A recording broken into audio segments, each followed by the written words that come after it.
So I'm at the New Covenant Church in Chicago, a FreedomWorks sponsored town hall event where we're going to talk about issues like education and job opportunities, issues that will help the Black community. I am an example of America's exceptionalism because of hard work and perseverance, not making excuses and not blaming others for my failures. It is up to the individual to achieve their personal potential. That's through education, financial literacy, developing marketable skills. The sky is the limit. And that is my message to all Americans, but especially our young individuals. Nothing is instant. You have to work hard. Life is a marathon. It's not a sprint. So we need to strip away political party labels and talk about the facts and the issues, the principles. And the goal of this event is to educate and engage you, we the people, to get involved. What do you hope to gain out of tonight's experience?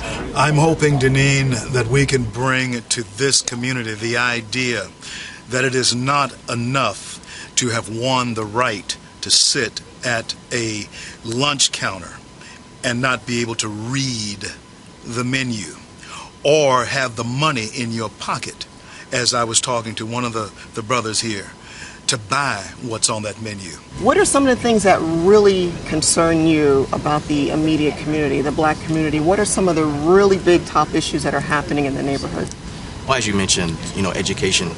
And I think we need to start thinking about education and jobs as more not separate issues, but actually issues that touch one another. Because if people aren't finishing school and dropping out, we see statistics say they're more likely to get involved in crime. And if you've got high crime in your area, it's hard to get people to bring businesses and stuff into your community. How are you talking about immigration without not talking about narco-terrorism that affect my community?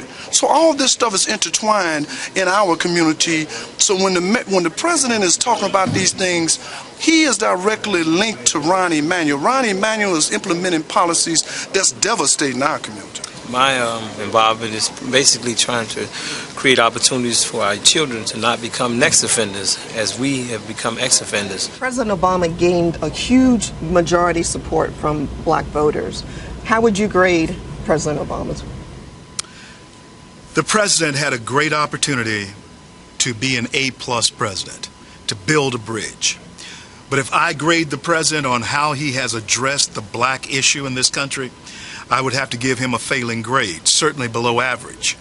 And the president does not seem to really care, except for a photo opportunity when it comes to Black people. And that is useless to us. It is now, past time that we become full participants in American life. And there are issues that are in the African American community that need to be addressed and they need to be resolved. We have great kids here, and all we can do to get them involved at a young age, to let them know that there's things that they can do to change what's going on in their community, that they need to be involved, that they need to be servants, that they need to be volunteers. These are the kinds of things that we're teaching them because we want them to be a part of the solution and not part of the problem. What are some of the issues of great concern in the Black community to you? Well, in my mind, they're no different than any of the other concerns that any other American has. I mean, jobs, lower taxes, limited government. Those are the types of things that I think are important to the general American community, not just the Black community. We need to recognize that at one point in time, everyone has to say enough is enough. That we have seen too much unemployment, too much violence in the Chicagoland area. And what we're here to say is that there are some answers to our issues, that we have to give the community answers to what's going on in the community.